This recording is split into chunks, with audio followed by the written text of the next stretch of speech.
Il y a beaucoup de règles dans l'échec. C'est pas comme ça en Go. En effet, il n'y a qu'une. C'est-à-dire, c'est un jeu simple à l'origine, et quand même, les combinaisons, toutes les possibilités sont immenses. Ça converge vers l'infini, la complexité, même basée sur une seule règle. Catalogue de l'exposition Zawuki, 2004. Une photo nous interpelle. Elle montre Zawuki jouant au Go avec le peintre Pierre Soulages. Elle est datée de 1958.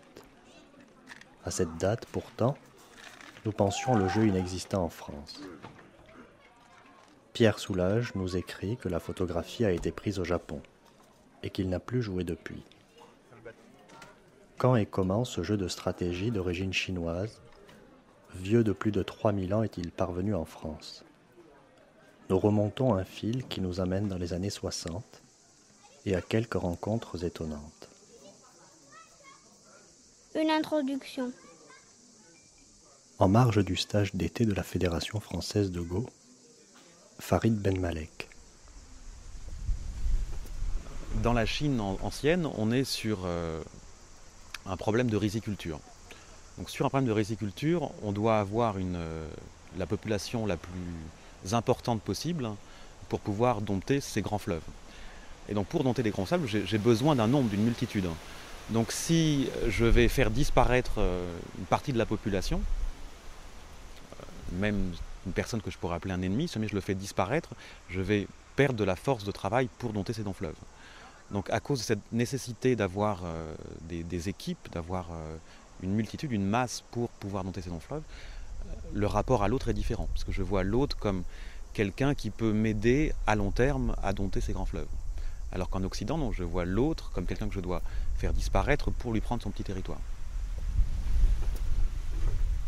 Denis Feldman. Au niveau de ce que c'est que le Go, c'est très simple. C'est un jeu d'occupation de type construction, c'est-à-dire qu'en gros, on arrive dans un univers vide et le but est d'y construire la région la plus grande et la mieux fortifiée possible. Sachant que gagnera celui qui, à la fin, a réussi à conserver la région la plus grande. Soit noire, soit blanche. Jacques Roubaud, dans un café parisien.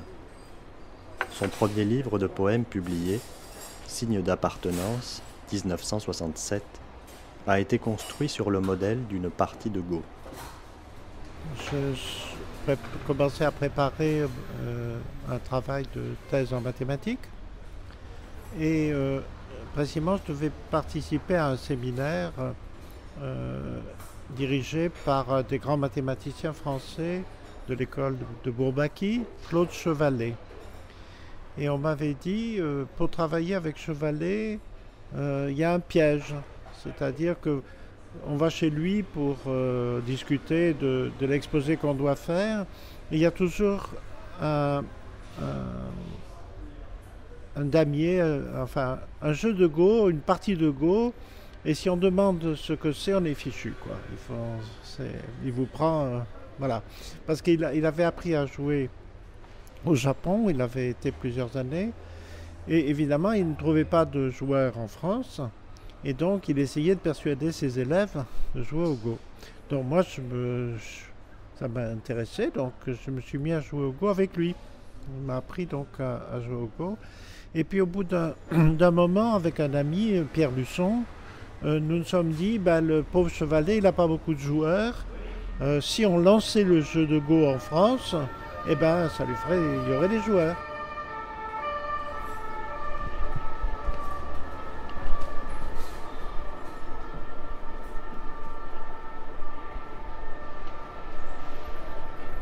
Pierre Luçon, l'un des trois auteurs, avec Georges Perec et Jacques Roubaud, du premier livre français consacré au jeu de Go. Petit traité invitant à la découverte de l'art subtil du Go.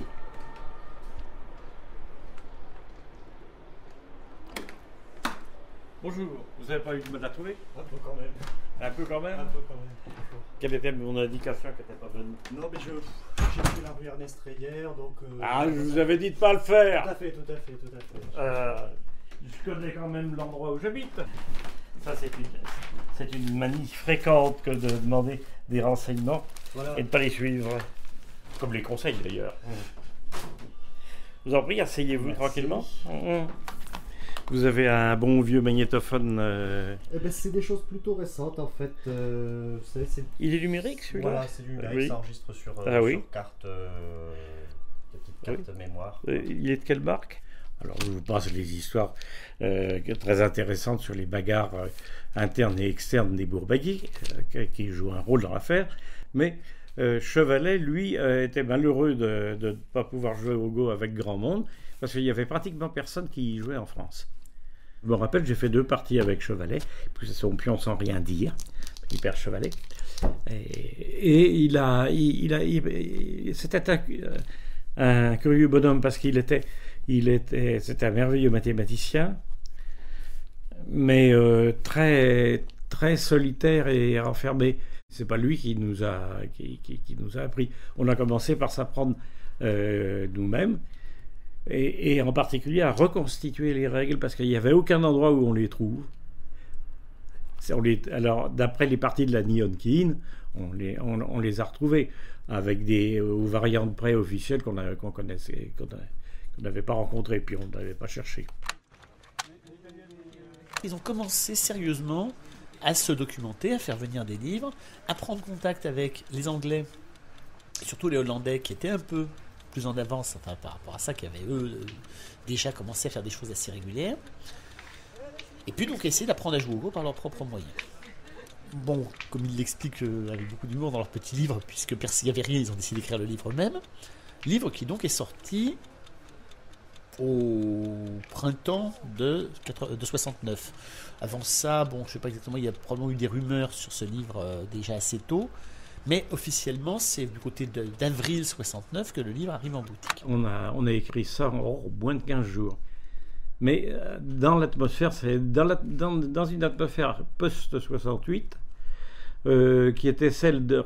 On n'était pas des 68ards à proprement parler, ni idéologiquement, ni les jeunes tout fous qui croyaient qu'ils allaient tout changer le monde et qu'on virait bobo. Mais on a fait ça comme dans un esprit totalement anarchiste. Et ça se reflète dans le bouquin. Je l'ai relu il n'y a pas très longtemps. Ça reste d'une lecture doucement. C'est écrit sur un ton rigolard. Et c'est très curieux. L'histoire du Go au Japon, j'en ai su des détails après, parce que mon fils s'est marié avec une japonaise, et mon petit-fils qui joue au Go, évidemment, ils vont régulièrement au Japon, et puis il me rapporte quelques nouvelles comme ça, parce que sans plus, hein, c'est pas plus sérieux que ça. Mais donc on a écrit ce bouquin en rigolant comme des baleines, je veux dire, en faisant des mauvais jeux de mots, et puis on a fait plusieurs. On faisait des allers-retours entre nous sur des morceaux de texte en étant plus ou moins spécialisés, mais pas tellement. Si vous voulez, chaque fois que s'il y avait d'autres qui trouvaient des jeux de mots acceptés, autres que ceux que Georges avait collectionnés, on les rajoutait dans le texte pour augmenter un peu la longueur du texte, par exemple, des choses comme ça. Moi, je me rappelle d'un que j'avais fait, qui était particulièrement ignoble. C'était Gobinson cru jouer, mais vendredi ne lui convenait pas. C'était particulièrement dans la meilleure tradition des mauvais jeux de mots.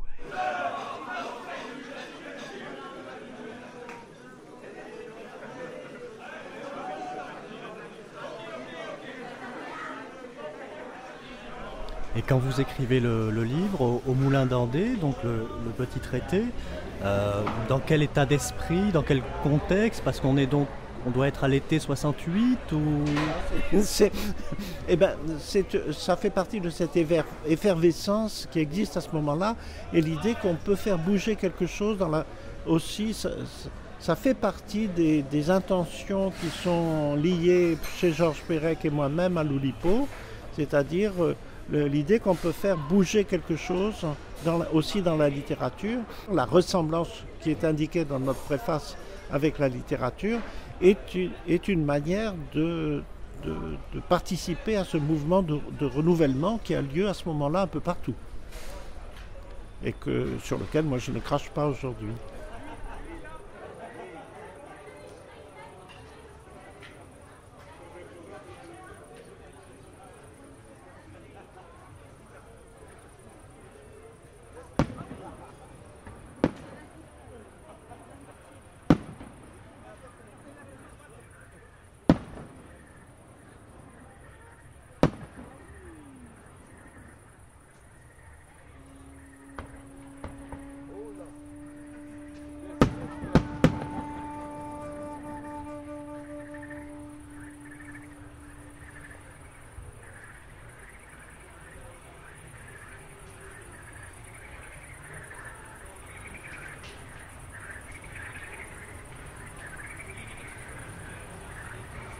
Chaîne et liberté. Liberté. Il va y avoir une explosion qui va se produire à partir du moment où Lim Yo-jong, donc, qui était accidentellement en France depuis quelques années et qui était à la fois un très bon joueur et un très bon pédagogue, va découvrir l'existence de ce livre dans une librairie, rentrer, avoir la chance de tomber sur la bonne librairie. On va dire c'est pas vraiment une chance parce que je pense que les autres librairies ne fichaient pas. Donc il y avait plein de ces livres-là dans la librairie. Il a demandé à rencontrer les auteurs. Il s'est trouvé que Luc Thanasekos, qui était le directeur de la librairie en question, les connaissait. Donc une chose en a entraîné une autre. Ils ont décidé d'ouvrir une espèce de club. Ils ont appelé ça un club, mais c'était un peu pour rire puisque au départ il y avait de quoi poser 3 jeux ou 2 et faire jouer 5 personnes en même temps, 6. C'était un peu limité. Dans l'arrière-salle donc de la librairie en question. Et un jour, entre M. Lim. Alors là, vraiment, je m'en souviens. Il entre, évidemment. Il n'a pas fallu très longtemps que pas bons joueurs comme nous étions, mais quand même, pour nous rendre compte à quel point nous étions très très loin de son niveau. Et lui, je pense, cherchait des joueurs. Et il y en avait très peu. Et donc, pour lui, ça a été quelque chose d'important, je pense, pour son existence, puisqu'en fait, je crois qu'il en a vécu. Et donc il nous a donné des leçons à nous, et ensuite on a assez rapidement trouvé un point d'accueil au café de Trait d'Union à Saint-Placide, et c'est là que j'ai fait pratiquement toute ma carrière de joueur de Go avec M. Lim qui nous traitait avec beaucoup d'amabilité et d'affection. Il était extrêmement sympathique et gentil avec moi. Et il me donnait des leçons gratuites, en fait. Alors, je devais venir demain, mais comme demain je ne peux pas, on pensait à l'occasion. Ah oui, je peux vous aider. D'accord. Tant pis, merci. Je vous en prie. Maître Lim. Qui vous laisse le message à vous? La date de mon arrivée en France, le 7 janvier 67. De mes yeux, après 18 mois, j'ai vu de mes yeux 68. J'ai appris le français à force de ma mémoire. C'est tout. Mais mes espérances sont foutées. La société française n'est pas du tout paradis. C'est le contraire. Il dit que la société française n'est pas un paradis.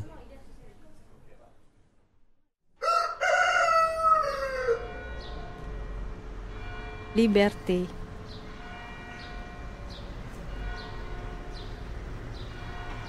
C'est Fred Donzet, parce que tout le monde m'appelle comme ça, voilà.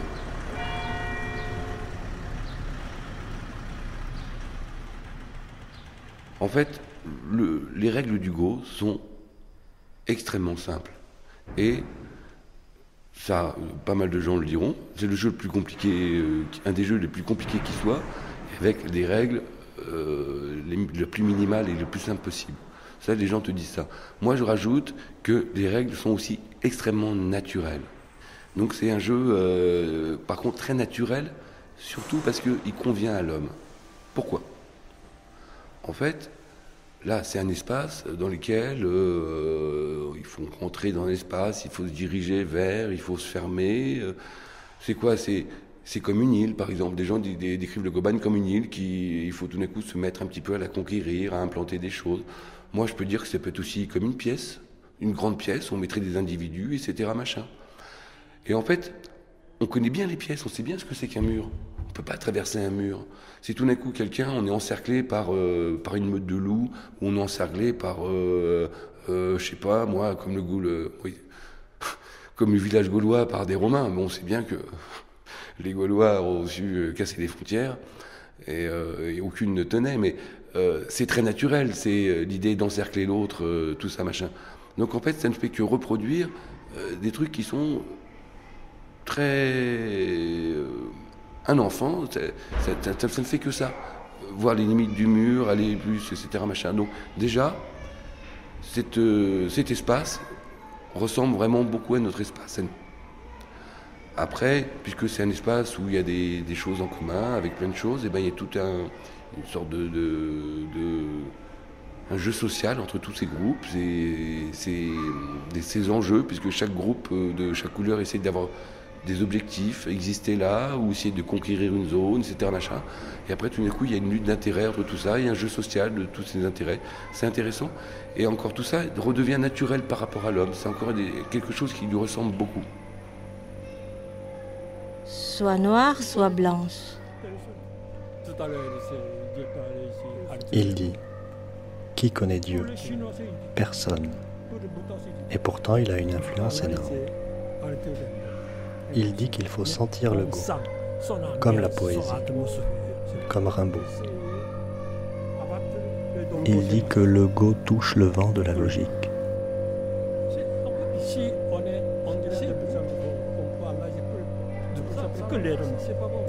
Mais à quelle limite?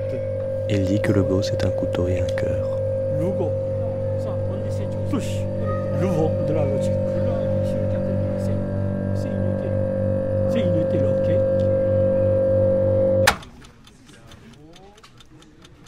À chaque étape, les éléments qu'on a compris vont servir à constituer des concepts plus complexes et plus abstraits.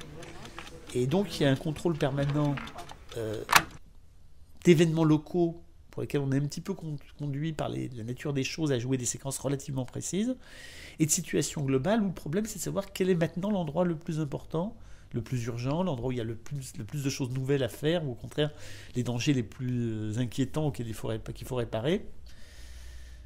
Et bizarrement, il se joue au Go des phénomènes continuels d'échange entre le temps et l'espace, c'est-à-dire qu'on est continuellement amené à se poser des questions de ce type-là, donc des questions de où est-ce que je dois jouer, mais à se poser aussi des questions du genre de quand est-ce qu'on va me laisser y jouer, et donc est-ce qu'on peut récupérer l'initiative, est-ce qu'on peut amener l'adversaire à être obligé de lâcher prise, donnant la possibilité soit d'aller faire les choses qui paraissent intéressantes, ou est-ce qu'au contraire, on est coincé, il va falloir répondre sans cesse au coup de l'adversaire, et c'est lui qui est le premier pour aller s'emparer des zones intéressantes. Donc il y a des éléments très très intéressants à ce niveau-là, et qui constituent effectivement la nature même du Go, c'est-à-dire le fait qu'une fois qu'on a compris quelque chose de ce genre, eh bien ce quelque chose devient l'équivalent d'un coup plus élémentaire du niveau d'en dessous. C'est-à-dire que maintenant, au lieu de jouer la séquence tel endroit, tel endroit, tel endroit, on est passé au niveau au-dessus et on va dire je vais jouer globalement la séquence, enfin en bloc, je ne vais plus penser les coups individuels, mais je joue la séquence qui me donne la main pour pouvoir jouer la deuxième séquence, par exemple. Et ensuite, quand on aura compris ça, on va trouver de nouveaux types de choses qui vont être plus élevées.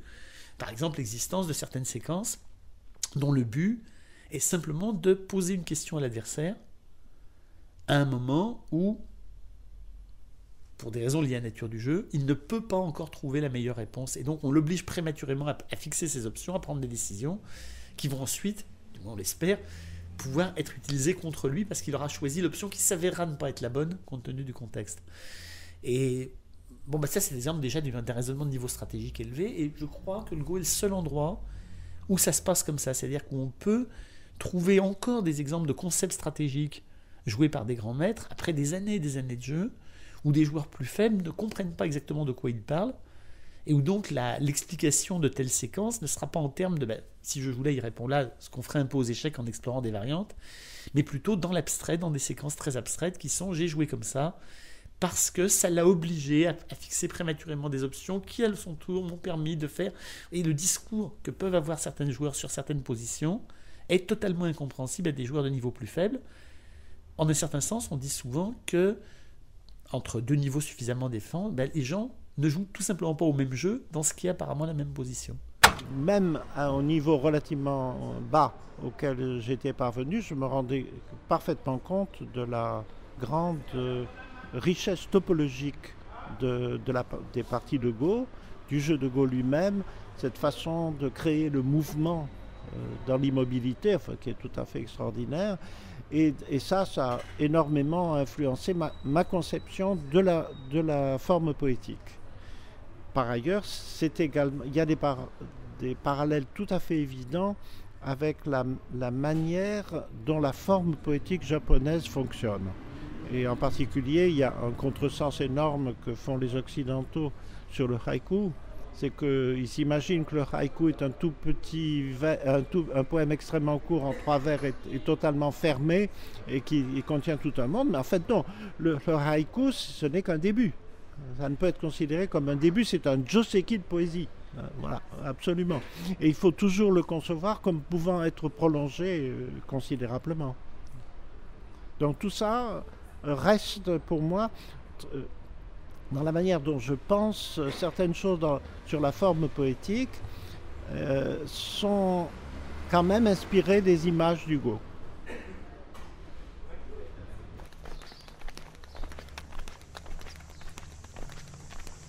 De prose en prose.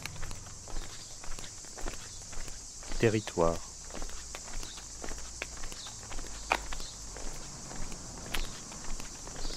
Pédagogue national de la Fédération française de Go, Fan Hui venait de faire paraître un livre, L'âme du Go, l'esthétique des formes. Qu'est-ce que c'est le jeu de Go? Le jeu de Go qui existe dans le monde, il y a au moins, on dit 4 ou 3000 ou 4000 ans. Il existe toujours, il n'a pas disparu. Il y a sûrement une raison. Pourquoi les gens qui aiment ça? Et surtout, traverse ces 3000 ou 4000 ans, il y a beaucoup d'histoires dedans. Il y a beaucoup d'histoires très très profondes, et en plus le jeu de Go, pour le chinois, on le considère comme de grande philosophie. Et ça aide aussi pour la psychologie. Enfin, j'ai entendu aussi par exemple Freud, il joue aussi au jeu de Go. Ça aide aussi pour la psychologie. Et dans le pays de Chine, Japon et Corée, par exemple, maintenant les 3 plus grands pays de jeu de Go, comment il a développé? Au début, il était comment? Ils sont tout en phare. Ils sont quel niveau à peu près? Les porcs, c'est qui le meilleur? Maintenant, c'est qui le meilleur? J'aime bien raconter toutes ces histoires. C'est que ça remplit la culture. Là, pour moi, ça aussi, c'est de l'âme du Go. C'est non seulement on pose des pierres, on aussi savoir autour du jeu de Go, qu'est-ce qu'il y a. 主要是就是这边的战斗下完崩溃了。他太烂，战斗看到怎么烂成那个样子？怎么这脚活成那个样子了？活的太可怜了也。C'est problème ici, combat ici. Ouais. Déroulement du jeu. 就是从开始下到这，我觉得他下的非常好。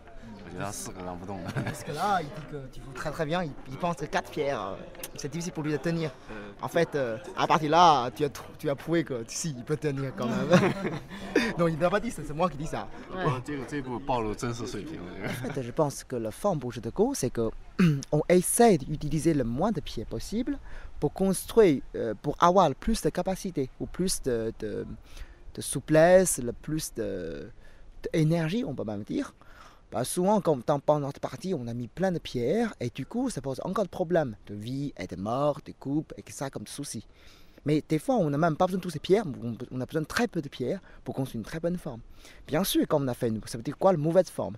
La mauvaise forme, souvent, c'est des formes séduisantes et faciles à jouer et faciles à trouver.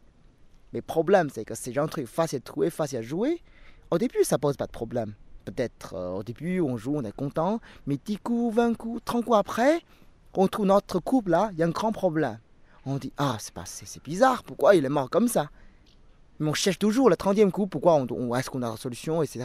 Mais on n'a pas besoin. En fait, le problème, ça vient de fond, ça veut dire au début, la base. C'est peut-être comme tout début, on a fait de mauvaises formes. Après, on a eu problème. C'est jamais par hasard. C'est justement une raison. C'est ça, c'est pour ça la bonne forme, c'est important. Et c'est aussi pour ça que si on ne connaît pas, on ne fait pas attention, on va sûrement perdre le chemin avec. En Chine, dans le monde de philosophie, il n'y a pas de malade. Mais les préceptes de M. Lim me servent toujours. Il avait un mot qui était tout à fait intéressant. Il n'a jamais pu l'expliciter complètement, mais en donnant des exemples, on y arrivait. Il disait c'est forbe ou c'est pas forbe.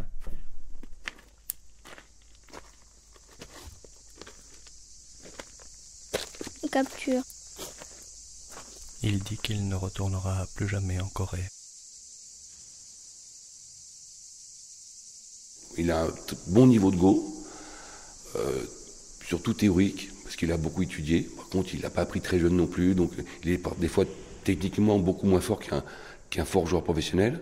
Mais il a une théorie très propre. Il est réputé pour avoir un style très agréable, très souple, très léger, et de pouvoir penser les choses théoriquement, sans vouloir absolument poser tout de suite une avalanche de séquences pour te démontrer que j'ai raison sans arrêt. Non, il va essayer de trouver les phrases les plus justes, etc. Donc lui, en fait, on apprenait le Go aussi par des phrases, des principes. Et quand il y avait un principe, il y avait aussi souvent, la partie d'après, le contre-principe qui t'apprenait aussi.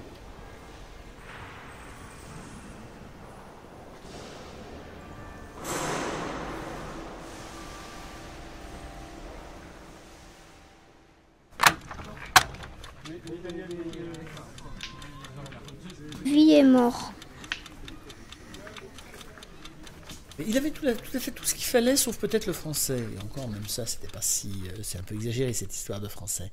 Dans cette période, qui va se dégrader par la suite, 10 ans plus tard, la situation s'était beaucoup dégradée. Mais dans la première période, il était en France dans de bonnes conditions économiques, puisqu'il avait une bourse pour étudier le français, donc a priori, il n'y a pas de problème. C'était un enseignant, en fait, c'est un très très grand littéraire sur les normes de la Corée du Sud, puisque c'est quelqu'un qui parlait à peu près correctement 4 langues, les langues asiatiques de base, quoi. Donc chinois, coréen et japonais, plus avec une bonne culture en écriture classique, ce qui est en général pas la même chose, plus une très bonne culture philosophique sur l'ensemble des philosophes orientaux, plus une bonne culture générale. Il connaissait pas mal de russe, pas mal d'anglais. Enfin, il se débrouillait quand même dans un nombre de langues assez effrayant, quoi, d'une certaine manière. Bon, un petit peu n'importe comment, comme il le disait souvent en français, mais enfin, malgré tout, je sais qu'en chinois et en japonais, il était tout à fait bilingue, en tout cas, pas multilingue dans ce cas. Bon.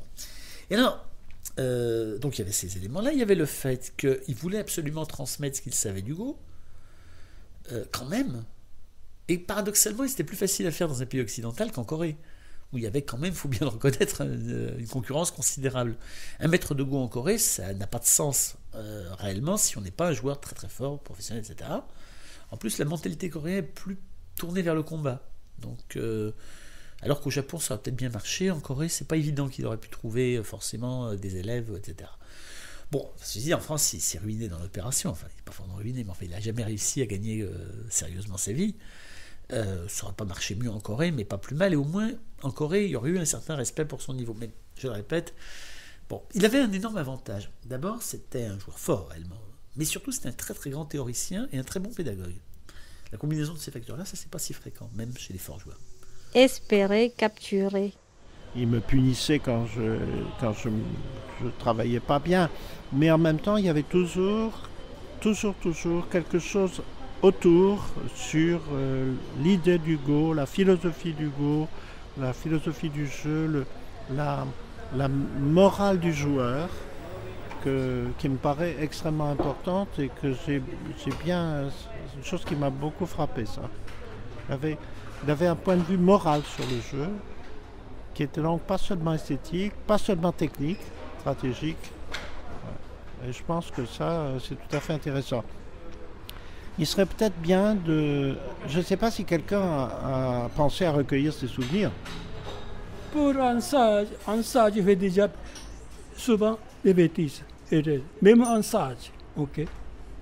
Pour un sage, commettre les bêtises n'est pas exclu. C'est le Go. partie de Go, bon, c'est un truc qu'on va jouer en force quand on est jeune et rapide, et qu'on aura tendance à jouer en souplesse au fur et à mesure que les années passent. On se rend compte de plus en plus, l'expérience venant, qu'on n'est pas absolument obligé de gagner tous les combats, par exemple. Qu'il y a des façons de perdre un combat qui sont au moins aussi payantes que de l'avoir gagné, et ainsi de suite. Il y a plein de choses qui apparaissent et qui font que les joueurs prennent une certaine distance avec certains aspects techniques pour en acquérir d'autres. Bon, ça c'est aussi un facteur qui est un petit peu curieux, qu'on trouve pas tellement dans d'autres jeux. Ça joue beaucoup plus sur l'expérience, ça joue beaucoup plus sur peut-être même le travail sur le caractère. Oui. Effectivement, avec les années, on finit par se dire que l'important c'est d'arriver à obtenir le meilleur résultat dans la position et pas spécialement de faire mieux que l'autre. Enfin, faire mieux que l'autre, mais pas ce sens-là, pas au sens de... À la fin, on se retrouve avec des préceptes qui sont effectivement typiquement philosophie orientale, entre guillemets, genre la devise d'Indeonbo qui était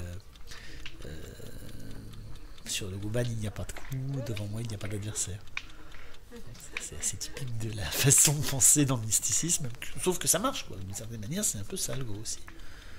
On n'est pas obligé de le penser comme ça, mais on peut y trouver cette dimension. Pierre disait, Pierre Outchef, qui est un de nos grands penseurs, marginaux on va dire, mais quand même sur le Go, il faisait remarquer que c'est quand même la seule activité humaine où on peut se retrouver à être dans l'état d'esprit d'un moine Nichiren du XIIe siècle.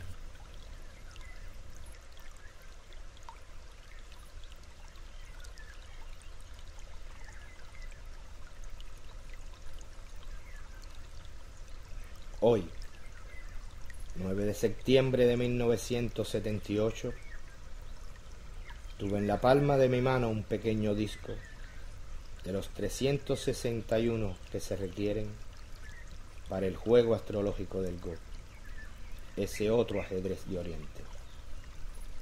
Es más antiguo que la más antigua escritura, y el tablero es un mapa del universo. Sus variaciones negras y blancas agotarán el tiempo. En él pueden perderse los hombres como en el amor o en el día. Hoy, 9 de septiembre de 1978, yo, que soy ignorante de tantas cosas, sé que ignoro una más. Y agradezco a mis númenes esta revelación de laberintos que ya no exploraré. Jorge Luis Borges.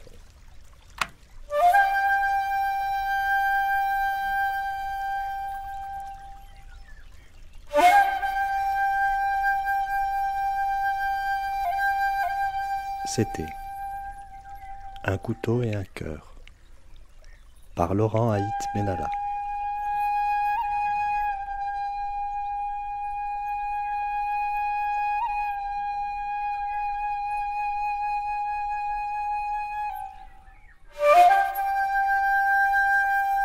Voix Adam et Dini Massabio, ainsi que William Garcia, Un couteau et un cœur, avec le concours des bourses d'aide à la création radiophonique de la SCAM.